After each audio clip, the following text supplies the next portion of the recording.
He said that Jesus Christ has risen, and he is the open door.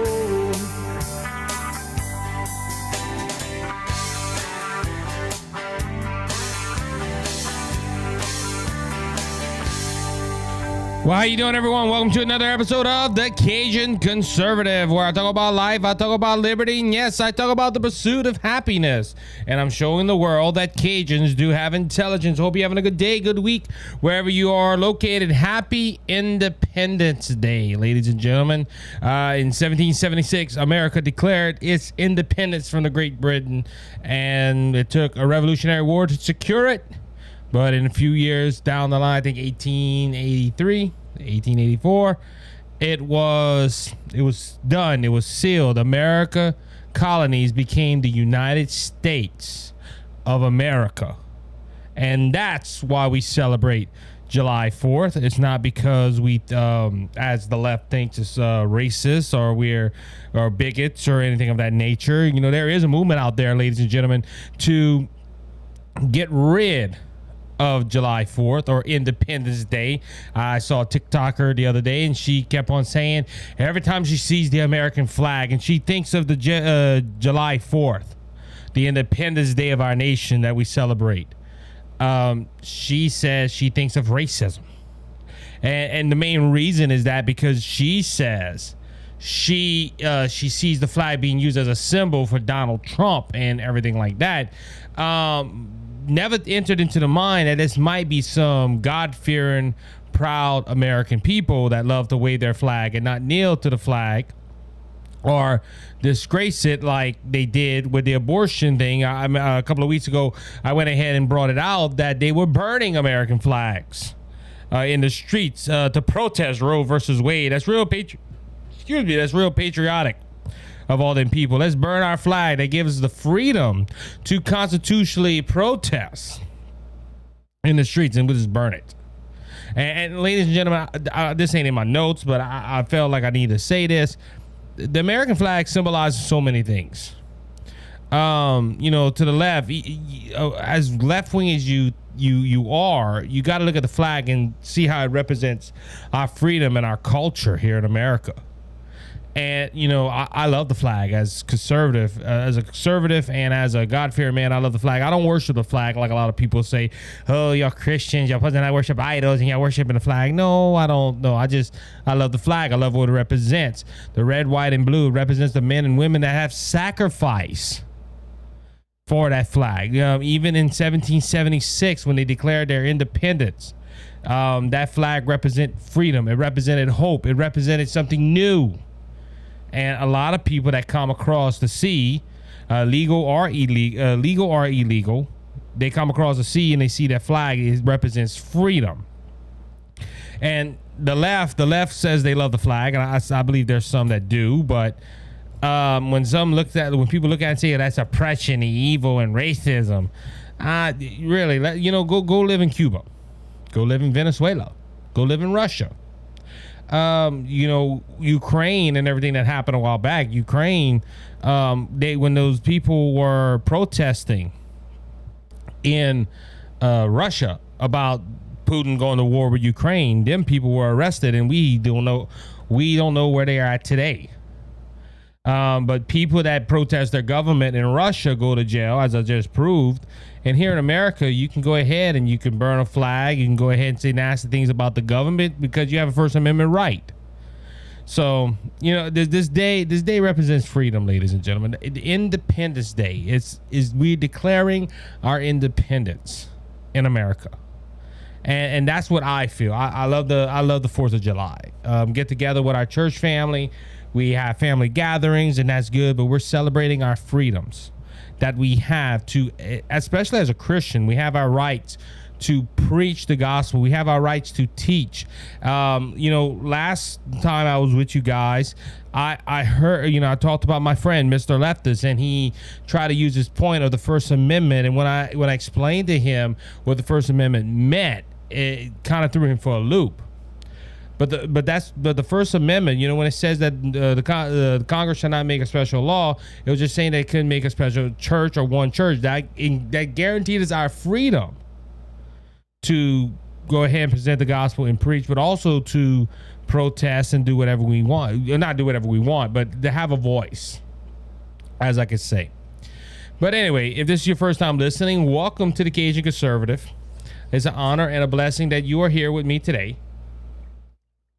If you're listening on the day that this episode dropped, it is Independence Day, so happy Independence Day. To do me a favor, go ahead and hit the like button on Facebook. Go ahead and follow me on Twitter and Truth Social.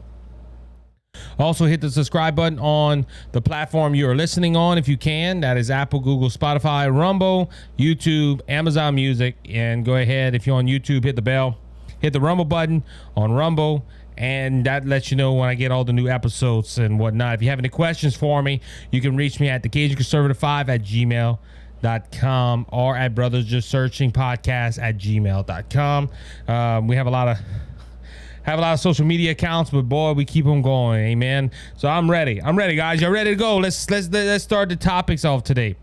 So Roe versus Wade in June was June 24th was a big day. I believe it was June 24th, and we had a day that we could celebrate.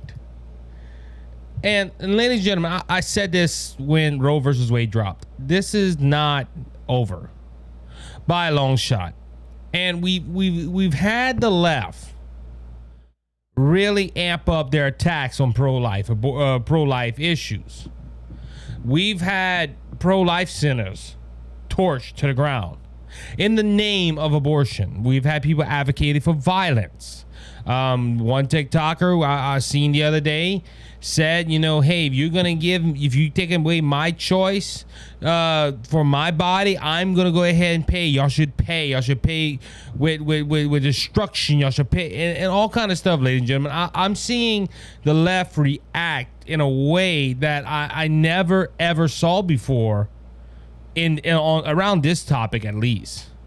For the topic of abortion, where you have the president of the United States advocating to stop the filibuster. We're going to get to more of that later on. But you have the president of the United States saying he's going to do everything in his power to go ahead and fight for abortion rights. Well, we know what the court said. The Supreme Court said that it's up to the individual states to go ahead and make laws concerning this topic. Why? Because the Supreme Court believes in the Dobbs versus Jackson Women Health Clinic that it shouldn't be this. First off, the abortion is not in the Constitution, ladies and gentlemen. I said this to a friend the other day, where when we was asking, we brought this up, why wasn't this in the Constitution? I don't think the founding fathers thought in a split second that men and women would consider on killing their own babies in the womb. I don't think it was, they didn't think it was possible. Same thing with same-sex marriage. A lot of people say, well, why didn't the founding fathers define what a marriage is in the Constitution so we know what it is?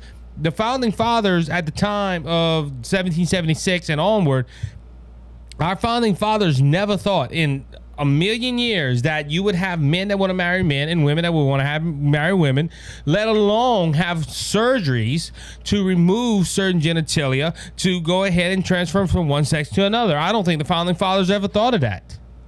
They didn't, in their thinking, they never ever thought of that. That's why it wasn't in the Constitution, ladies and gentlemen. I promise you, if they would have thought a second of that, they would have implemented it into the Constitution to define what marriage was and that you couldn't have an abortion or you could have an abortion. I think they would have put that in there, but in their minds, I don't think they ever thought that. They never thought of that the Constitution would have to get to that point, but unfortunately it has. But this latest Supreme Court ruling said that, look, it's not present in the Constitution. It's not present in history or our early history that our founding fathers had to deal with this. So they brought it back to the states. That's where they go to the constitutionality of it, to that the states have to make the laws according to this. Now, since that ruling, 13 states had something called trigger laws.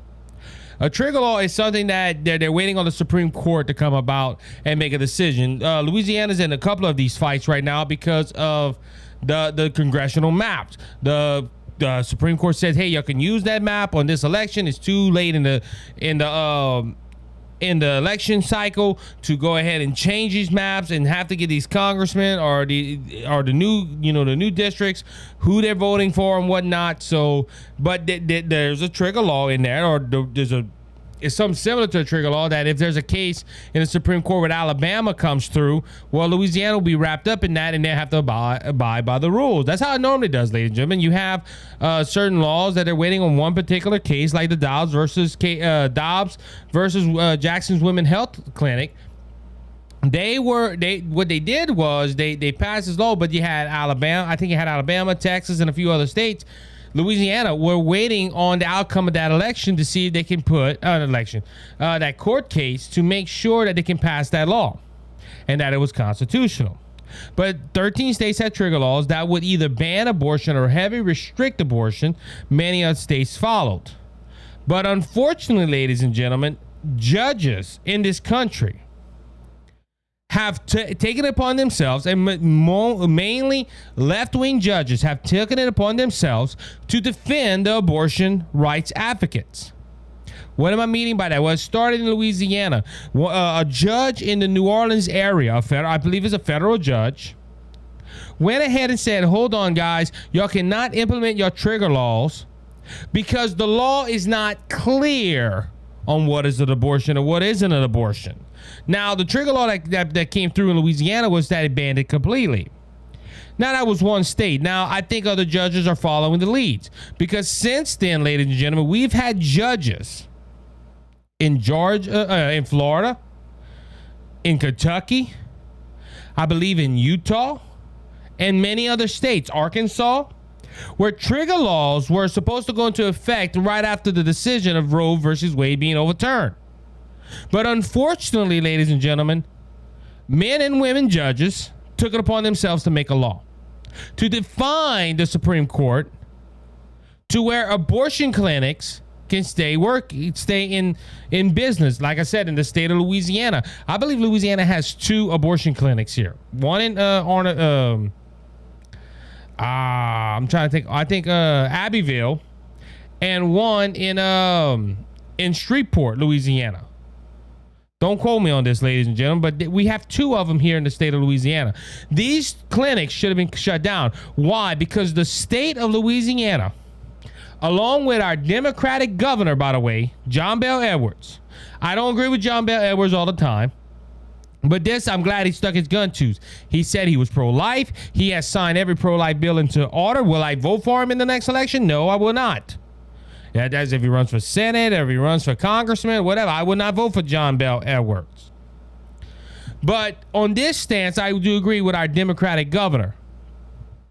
But our legislature signed a bill into law with the approval of the governor to protect life, and to sign these trigger laws in that if Roe versus Wade was to overturn, then we wouldn't have abortions in Louisiana, and that these 2 abortion clinics would be overturned. They pack up your shop, move somewhere else, and go home. We're sorry for the people that lost your jobs, but hey, you got to leave. But because of one judge, ladies and gentlemen, one judge defining the whole state of Louisiana, defining our governor, and also defining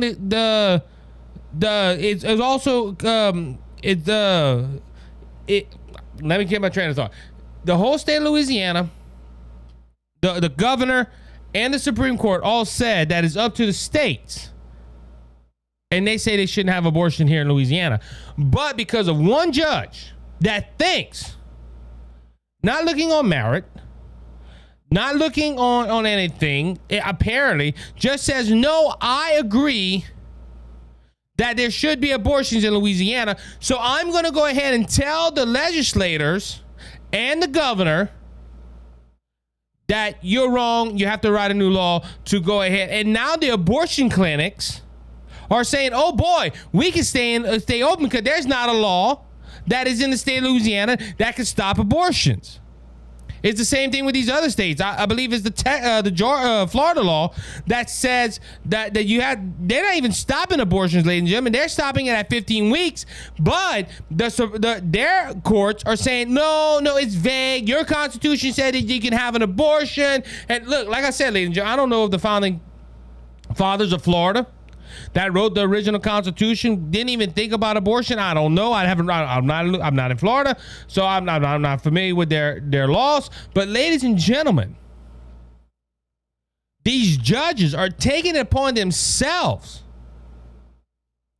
to throw out laws that are constitutionally right.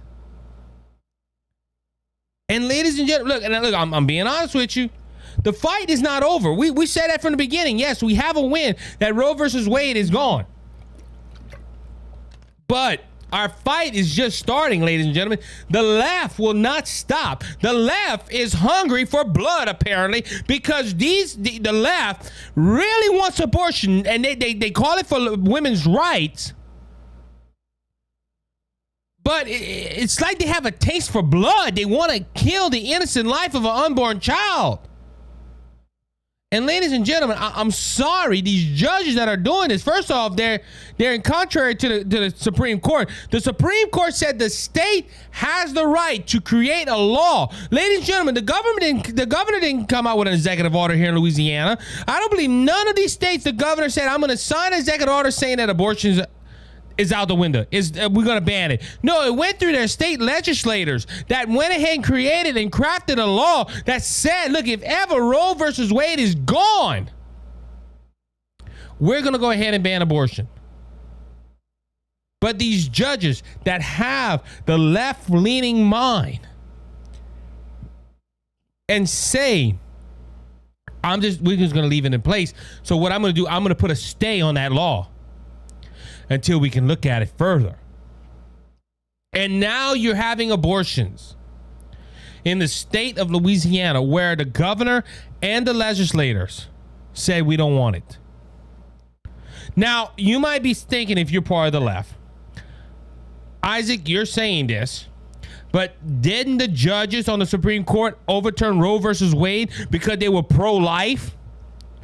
I'm not going to deny that. That played a big role in it. But Justice Alito, that wrote the opinion, said they based their decision on the constitutionality of abortion, and it's not in there. And the only constitutionality of abortion is that it goes to the states and they can create the laws.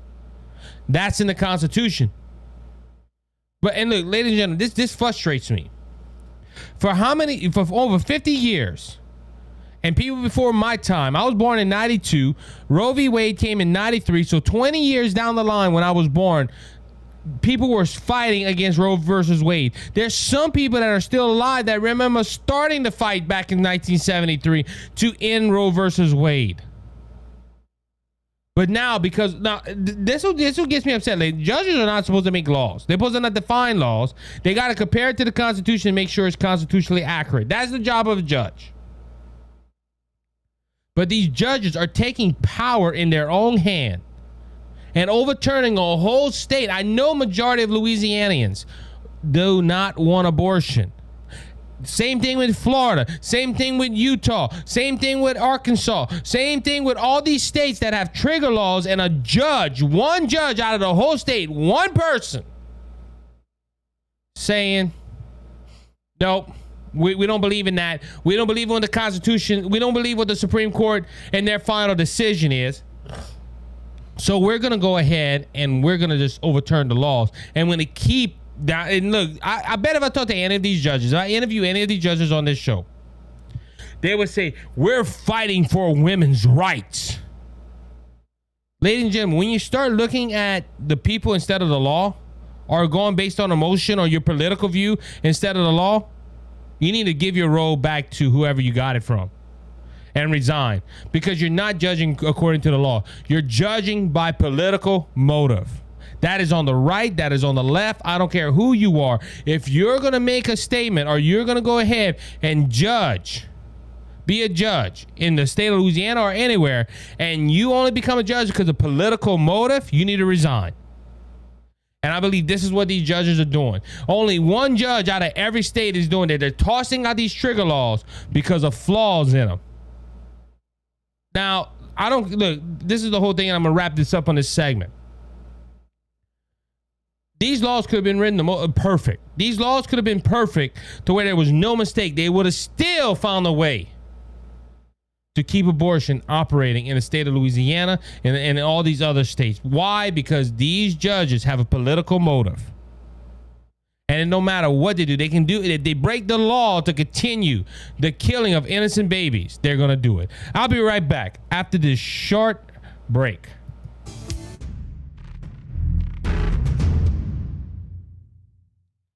How you doing, everyone? Isaac here. I'm the Cajun Conservative, and I want to thank Brother Lanny Hayes from Hayes' Dump Truck Service for their generous support of the Cajun Conservative and Brothers Just Searching.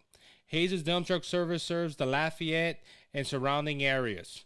If you have any job that you need done, like cleanup or hauling material to your job site or your home, we haul limestone, we haul sand, we haul topsoil, any type of material you need. If you're in the Lafayette and surrounding areas, please call Brother Lanny Hayes at 337-852-8043. Remember, Hayes' Dump Truck Service, where Jesus is Lord of the company.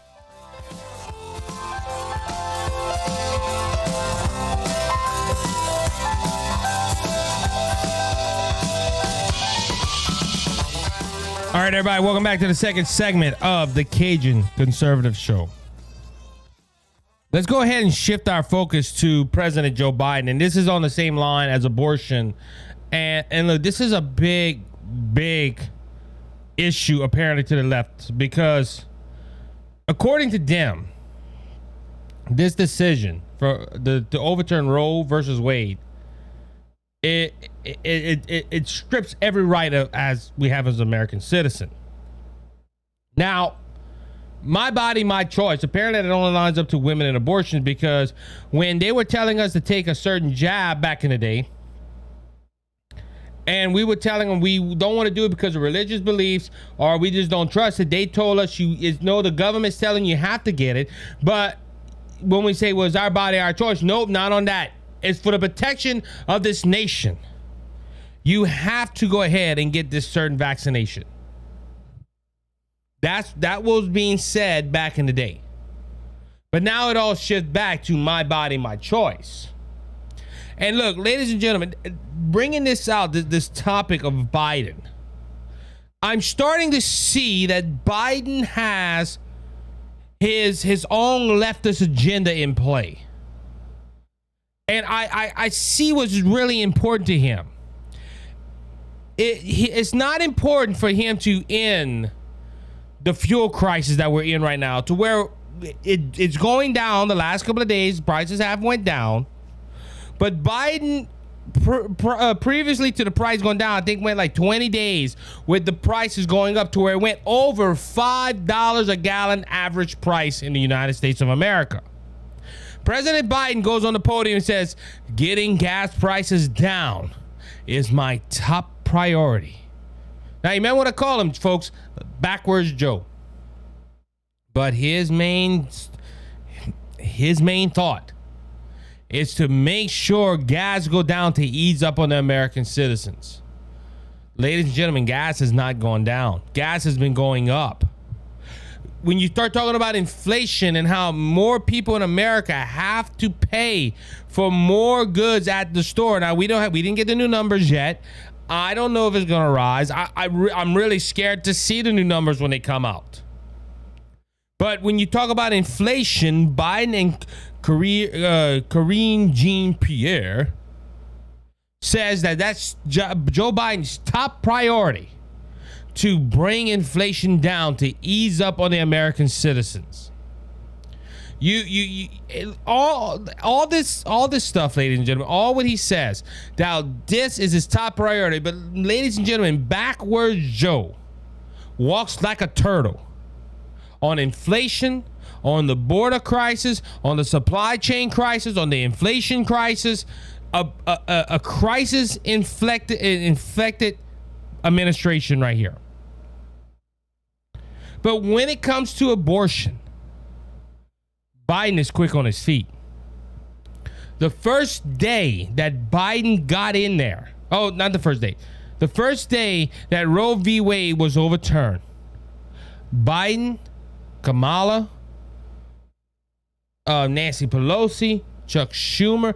We have a lot of other problems in this nation, folks, but all the top left leaders went and hurry up and found a microphone and a camera and had to make a statement about how bad this decision was. And Biden even stepping further, and Biden saying that he supports, now he never stopped supporting it, but that Biden supports the ending of the filibuster to protect abortion access. That's right, ladies and gentlemen. This article written 3 days ago, which would be the June 30th of 2022, Biden, backwards Joe Biden, said that he supports Congress ending the filibuster to pass legislation protecting a natural right to abortion on Thursday. Biden made the statement during a press conference at a NATO summit in Spain. This is a whole issue right here too, folks. He's on foreign soil talking about American politics. That was never done before President Joe Biden, I believe. Well, maybe Trump did, I don't know. But President Joe Biden talking about issues of our country in other countries that make us look bad. Biden originally supported keeping the Senate filibuster when he entered into office. Now, ladies and gentlemen, this is a whole bag of worms right here, and I want to go ahead and try to break it out as much as possible. Joe Biden did say when he was running for president of the United States, he did not support getting rid of the filibuster. When he first got into office, he said the same thing. But you see, ladies and gentlemen, he thought he was going to get away with all kind of stuff. He thought that they were going to go ahead and take away the filibuster without his support. But fortunate for Christian Sinema and Joe Manchin, which we're going to talk about later on. But now that Joe Biden's policies can't get pushed, Build Back Better, the Voting Rights Act, and all this stuff, he can't get it through. Now he supports taking away the filibuster. Why, ladies and gentlemen? Because this is the Democrats doing what they do best. When they can't get what they want through the natural means of our founding fathers and the Constitution, they go ahead and try to find a loophole, or they go ahead and try to change the rules. Now, don't get me wrong, ladies and gentlemen, Republicans do look for loopholes. But I never heard a Republican say, hey, we need to get rid of the filibuster to pass our agenda or forsake our founding fathers' vision for checks and balances. See, ladies and gentlemen, this is what makes the Supreme Court so unique right now. You have the House, you have the Senate, and you have the presidency. Two branches of our government that are totally in agreement. But you have the Supreme Court that balance out the power to where Joe Biden cannot do everything he wants to do. And even in the Senate, thank goodness for Christian Sinema and Joe Manchin for standing up. But I don't trust them, ladies and gentlemen. We know about this because Joe Manchin a couple of weeks ago said he struck a deal to try to do Build Back Better. To Build Back Better, he tried to make a deal. I'm sorry, my phone went off. But if you go ahead and thank goodness for Christian Sinema and Joe Manchin for holding their guns, like I said, I don't trust them. But ladies and gentlemen, I never heard a Republican say that. I never heard a Republican say he wants to end the filibuster to do that. Now, like I said, loopholes, hey, all day long. I see that. But ladies and gentlemen, the Democrats always do this. When they can't get their way, they go ahead and try to change the rules. And that's what Biden's doing with this abortion thing. See, Biden can't get his way. See, when Roe and Wade was in effect, they weren't worried about it. But since a month ago, they're trying to find a way. Now they're calling for the end of the filibuster again. The big story is that Joe Biden wants to end the filibuster. And all he said, look, Biden already said it. He said, I'm going to do everything in my power. President Joe Biden announced on Thursday that he would support nuking the filibuster to the press nationwide abortion law through the Senate. We have to clarify Roe v. Wade in the law, and the way to do that is to make sure that Congress votes to do that. Biden said at a news conference in Europe, and if the filibuster gets in our way, it's like voting rights. We provide an example. We provide a exemption for this, and the exemption is to the filibuster for this action. So hey, let's take and look. I said when I was watching the filibuster vote with Joe Manchin, this one time we stopped the filibuster to pass this law. They didn't do it, but see, it's always this one time. And ladies and gentlemen, you do something one time with the Democrat Party, they're going to go ahead and they're going to do it again and again and again. Oh, just this one time, then it's going to be a total elimination of the filibuster. But Joe Biden wants to end the filibuster because he cannot get this has a bigger this whole thing, ladies and gentlemen. And if you're on the left, you're probably just going to disagree with me, but I'm going to say this anyway. You might think, oh, this is just for abortion. No, it's not. There's a bigger picture behind this, ladies and gentlemen. A bigger picture that the president don't want you to see. He wants to end the filibuster to get his agenda passed because, ladies and gentlemen, yes, this man has screwed up this nation a lot. But it would be far worse if the Democrats would have if Christian Sinema and Joe Manchin would give Joe Biden what he wants. And look, they're holding their guns. I'm not going to lie to you. This comes from the Daily Caller. Biden, I believe, said in that same speech, or said in a speech after, President Joe Biden directly blamed Democrat Senator Joe Manchin in West Virginia and Christian Sinema of Arizona refusing to blow up the filibuster in Friday remarks of a meeting with a blue state governor addressing the abortion access. Both Manchin and Sinema have reportedly made it clear that they will not vote to eliminate the 60-vote threshold for ending a Senate floor debate for most legislation. The two vote down an attempt to do so in January when Sinema argued that lowering the number of votes needed to pass legislation would increase political division. Biden issued a new call for the filibuster explosion on Thursday. A thought such a move would effectively limit the process entirely. And Joe Biden said this: Congress is going to have to act to clarify Roe into law, federal law. As I said yesterday, that's talking about the press conference on June 30th. The filibuster should not stand in the way of our ability to do that. But right now, we do not have the votes in the Senate to change the filibuster at the moment. That means we need 2 more votes now. Well, not now. When we vote, probably after November. Now Biden said on Friday. You see how he said this, though, ladies and gentlemen? After November, after the midterms, after we know that we either got the House or we don't got the House of Representatives. But, ladies and gentlemen, we just need 2 more votes. Biden is begging Sinema and Manchin to go ahead and to vote to overturn the filibuster. Why? Because that is the only way he's going to get things passed. There's a bigger picture than just abortion. But ladies and gentlemen, going back to my original point, Biden is pushing hard. Look how hard he's pushing for abortion rights. Now, this could be because of political pressure. This could be because he wants votes. He wants to make this an issue in the midterms, which I don't see it being an issue in the midterms because, yeah, abortion is going to affect people, but it's not affecting more people than milk being at a high sky price. It's inflation being sky high. It's just, there's more issues. I think abortion is going to be way down the line, but Biden is pushing. Ladies and gentlemen, I never saw Biden fight for more than anything than abortion right now, ladies and gentlemen. He's fighting to go ahead and make this a national law. And that's why I say that. I see where Biden's priorities are at now. It's not helping the American people. I don't get why he's fighting so hard for this. But President Joe Biden is fighting extremely hard. And this is his priority right now, ladies and gentlemen. It's not inflation. It's not gas prices being high. It's to make sure that abortion is legal back in the United States of America. And look, ladies and gentlemen, I'm going to be honest with you. Biden, that's touchy waters. If not in this life, in the next life.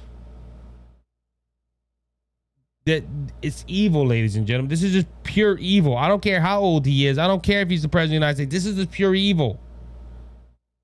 A man advocating to kill the life of the unborn. That's not all he's doing, though, ladies and gentlemen. Biden administration looks to halt offshore drilling in Atlantic Pacific aim energy crisis. What is talking about, ladies and gentlemen? This is from the Daily Caller. The Biden administration announced a 5-year plan Friday that prevent new offshore drilling projects in the Atlantic and the Pacific Oceans.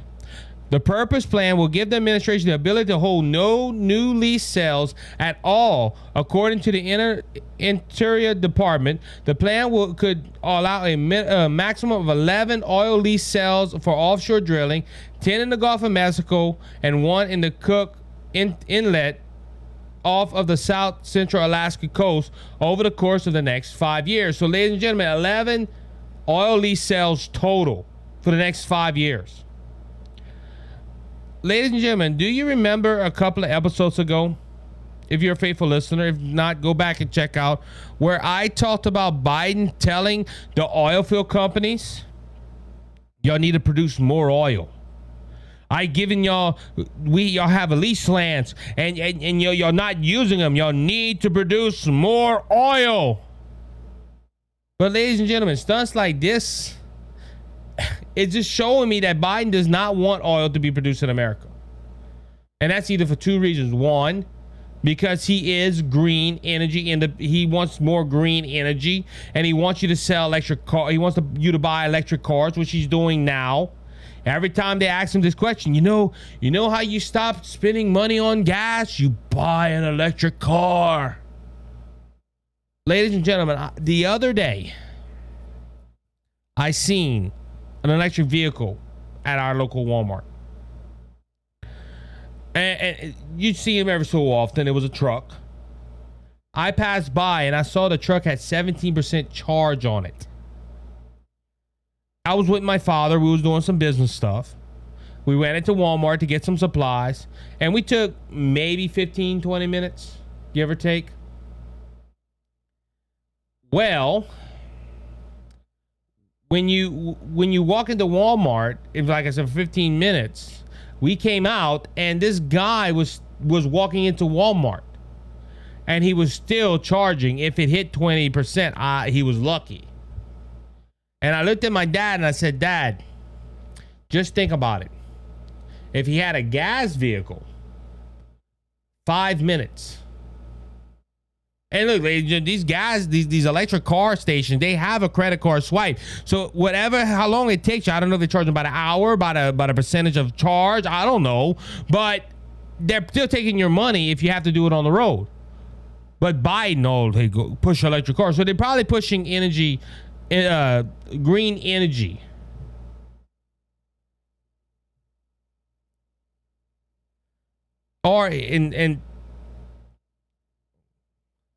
But he's pushing this. Let me see.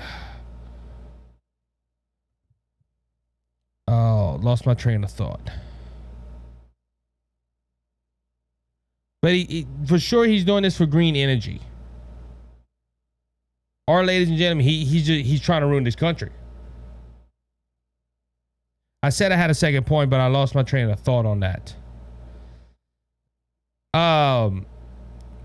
But going to this, but he's hurting the oil companies by doing this, ladies and gentlemen.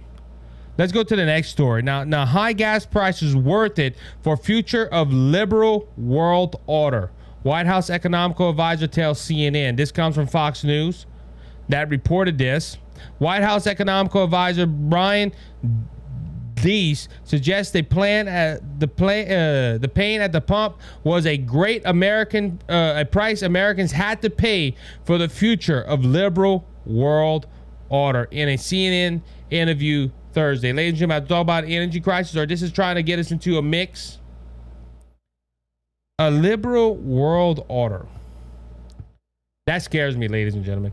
That scares me beyond comprehension right there.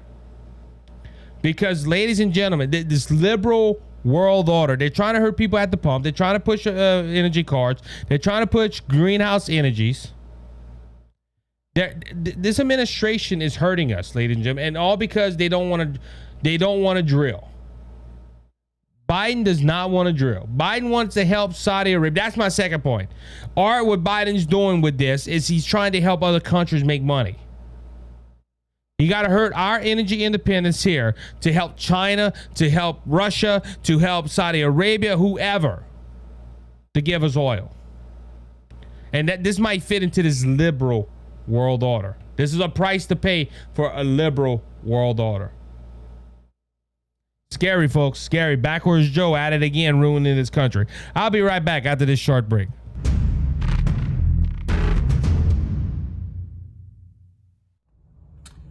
Cheers and good on you, boys and girls. My name is Scott Ford, and I have a show on Rumble. It's the Scott Ford Show, all in one word, the Scott Ford Show, and it's on Rumble. And I also have a motivational success show on YouTube.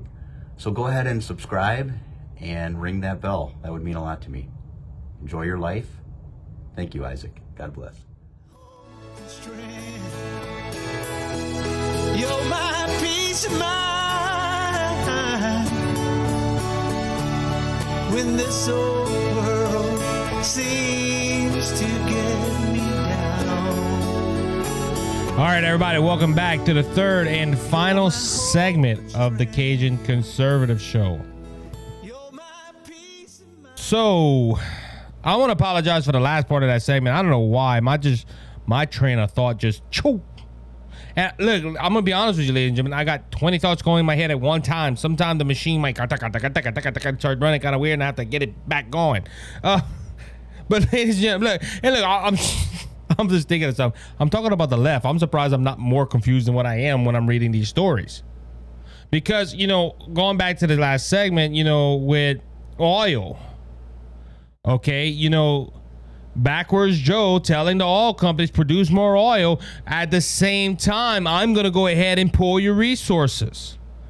There was another political figure that did this in the Bible. Don't you remember when Moses went to Pharaoh and Pharaoh was mad because Moses said, hey, let my people go so we can go into the wilderness and we can praise the Lord and offer sacrifice. The Pharaoh got angry and said, hey, I want them to make bricks, but I'm not going to give them the straw to make the bricks. They're going to have to go get the straw themselves. And the Israelites were thinking, well, that's crazy. Now, he was trying to put pressure on them to not want them to leave. They were slaves, and I'm not comparing Americans to slaves or Joe Biden to the Pharaoh, but ladies and gentlemen, that thinking is kind of the same. Hey, oil companies, produce more oil. But at the same time, I'm going to pull your resources, and I'm going to limit your resources to getting new federal lands to drill oil on. And like I said, ladies and gentlemen, I'm going to clarify my thoughts. He's either doing this to push the greenhouse deal, or what he's doing is trying to help other countries succeed than America. And that's dangerous, ladies and gentlemen. But we know, and I'm going to clarify, like I said, I want to clarify that thought because I did lose my train of thought in the last segment, and please forgive me. But ladies and gentlemen, this president has not been America first. This president has been worried about everyone else. We're going to worry about the G7 summit. We want to worry about NATO. We're going to worry about Mexico. We're going to worry about Saudi Arabia and selling their oil. We're going to worry about this, but then he's not worried about the American citizen. And ladies and gentlemen, it's sad that we have a president like this. But ladies and gentlemen, that's why I nickname our president Backwards Joe. Because, ladies and gentlemen, this is backwards.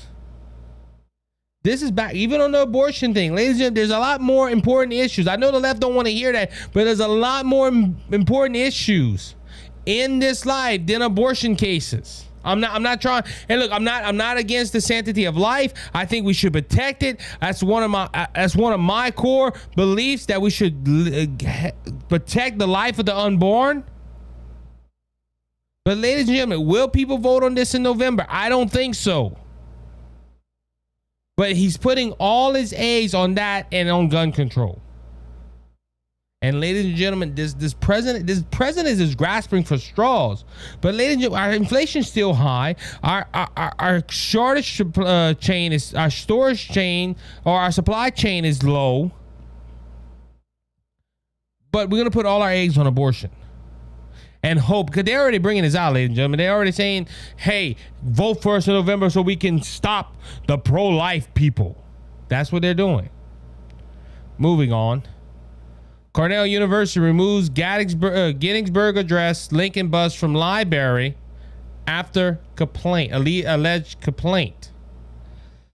A bus of President Abraham Lincoln and a pledge of the Gettysburg Address has been removed from Cornell University Library. Someone complained it was wrong. Cornell biologist Professor Randy Wayne told the college fix of the matter.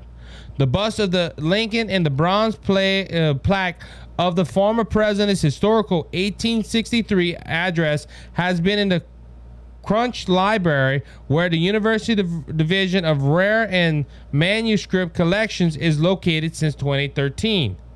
Wayne said that he noticed the display was missing a few weeks ago and asked the librarian what happened. He was told the display was removed after some type of complaint, but did not provide further details, according to the College Fix. Now, ladies and gentlemen, what complaint could we have from this? Apparently, no formal complaint or nobody told of what happened. Ladies and gentlemen, I know what probably would happen though.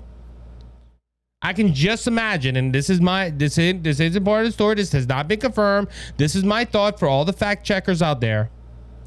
Somebody saw Abraham Lincoln and assumed that he was a racist, homophobic bigot, and told them it offended them that they had that there. So to comply with the woke crowd, they took it off. Ladies and gentlemen, I've said this before, and I'm going to say it probably again. Abraham Lincoln should, especially to the black community, should be their best friend. Should be the man that they admire to, because the Gettysburg Address was where he said he was doing the Emancipation Proclamation, I believe. No, I could be wrong. But it was on a time, the Gettysburg Address was one of the greatest speeches ever. But Abraham Lincoln, on that note, the Emancipation Proclamation was done by Abraham Lincoln. Abraham Lincoln brought our country to a war to free the slaves in America. Let's think about that, ladies and gentlemen. He went ahead and started a war to free the slaves. And look, to the woke crowd, that ain't enough. That ain't enough. We gotta cancel him. Why? Because he has an R behind his name. He probably was a religious nut or a homophobic bigot. That's probably why it came down. And it was wrong, ladies and gentlemen. This man should be praised for what he did. Let's move on. Kentucky Catholic Church holds service of apology to the LGBTQ community. This is coming from Fox News. A Catholic church in Kentucky held what's called a service of atonement and apology to the LGBTQ community on Thursday night, the final night of Pride Month. St. Paul Catholic Church in Lexington posted a copy of the program to its Facebook page, saying the service was an apology to the community of the church's lack of respect, compassion, sensitivity for this unjust discrimination.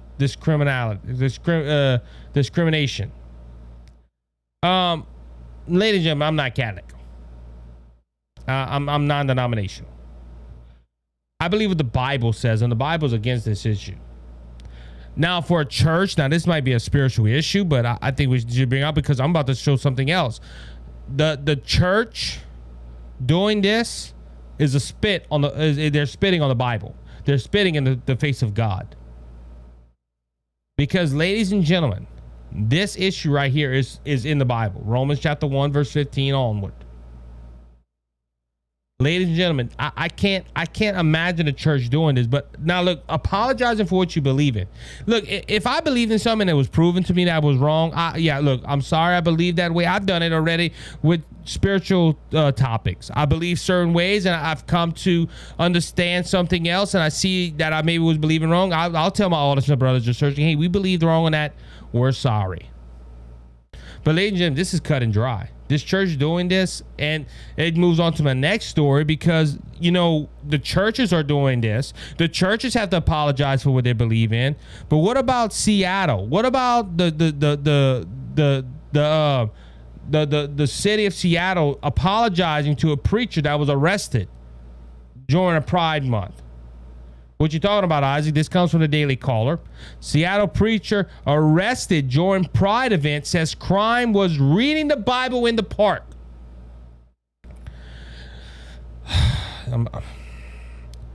A Seattle street preacher says he was arrested for simply reading his Bible at a public park near a Seattle gay pride event. Matthew Maneker was surrounded by Seattle police officers and taken to the police station where he was fingerprinted before being released. So at this point, we can no longer stand by, a police officer told the preacher as he was arresting him. The risk that you pose for public safety by remaining here can be manipulated if you leave.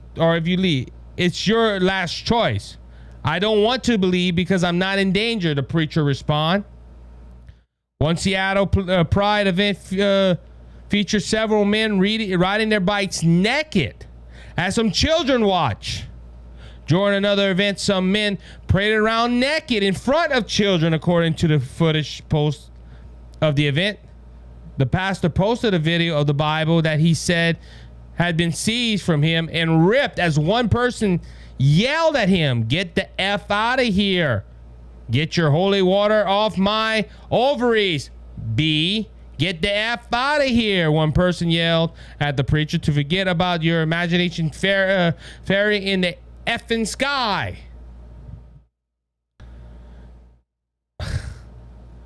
I was at the Seattle Center reading the Bible, not aggressively preaching, not stirring people up, not anything, the preacher said. People throwing things, people violating our prophecy. I think about 10 police officers showed up. Your job is not to silence me and move me, the street preacher said to the police. Why are they so offended by the words? I just believe in using the word of God. Ladies and gentlemen, religion is an attack, just not from the pride people, but also from the church.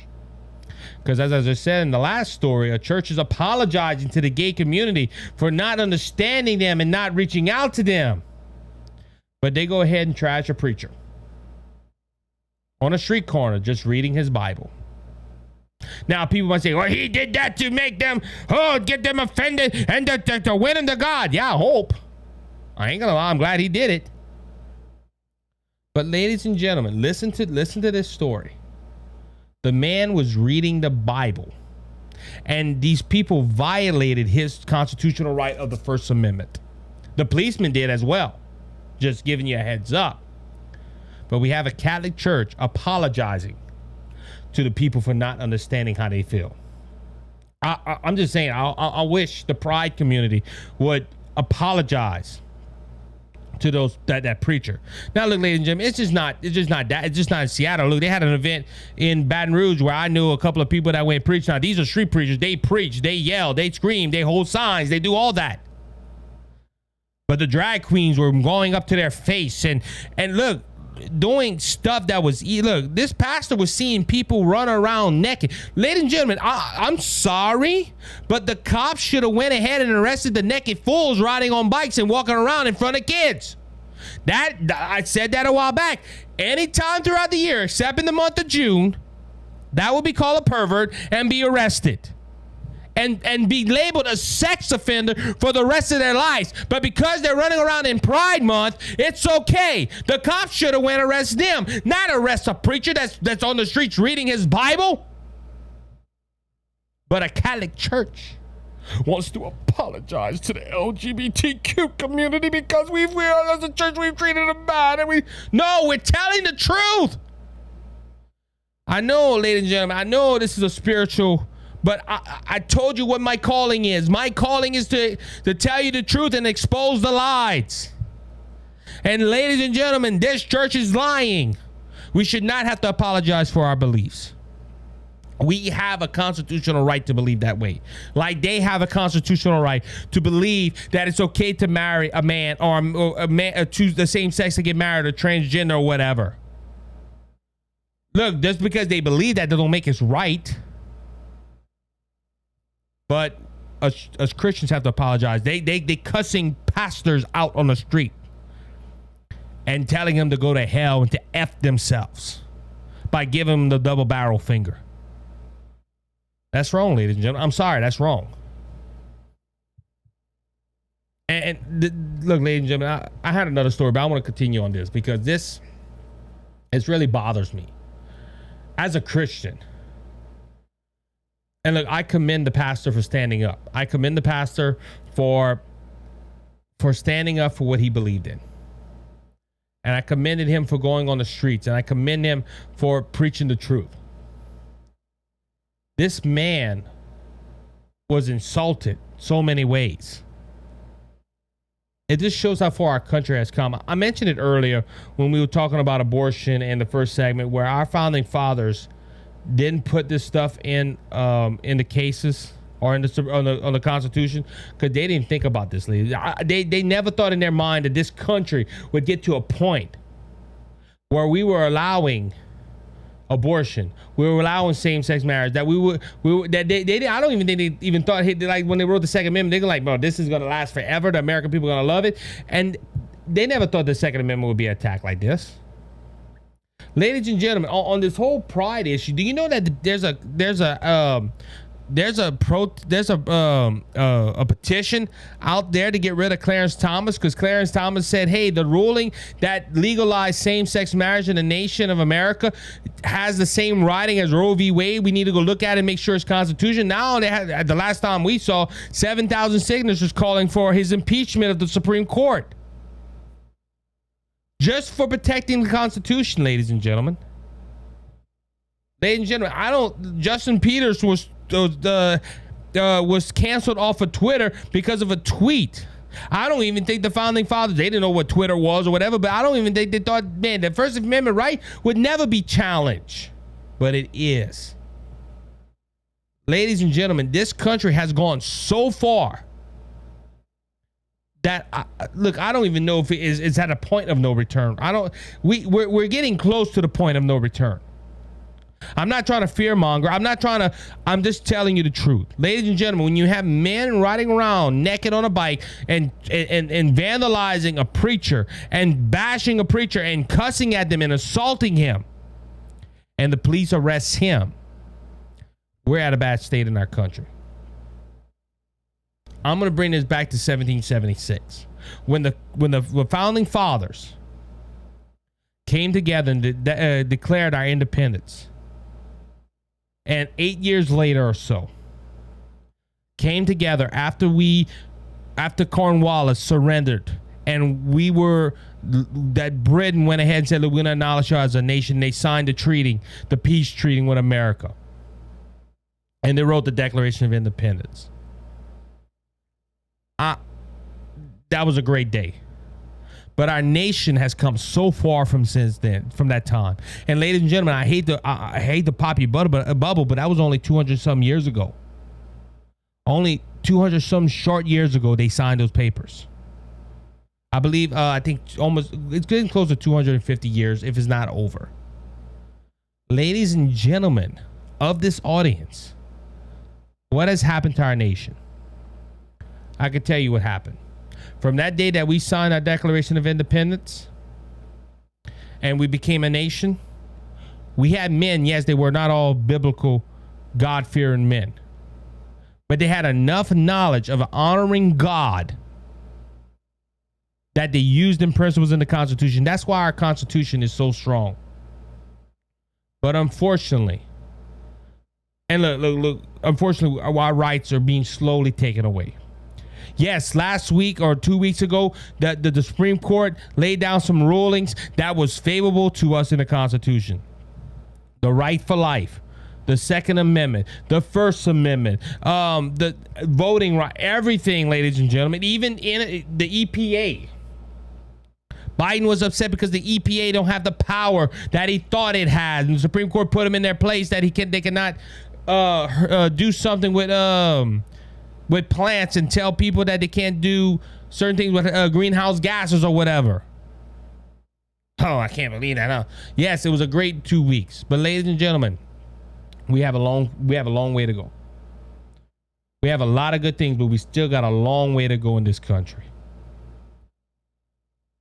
Let's pray for revival in this nation. Let's pray for revival. On that note, I'm going to go ahead and end this episode out. I want to thank you for listening to the Cajun Conservative Show. It's an honor and privilege for you to be with us. Hope you come with us. Come next time for the next episode. Remember to hit the subscribe button, hit the follow button on the social platforms. Remember, Jesus Christ is King. He's coming back, and he's coming back soon. So don't be faint of heart, because Jesus has overcome the world. Until next time, everyone, you be blessed, be encouraged, and have a happy Independence Day.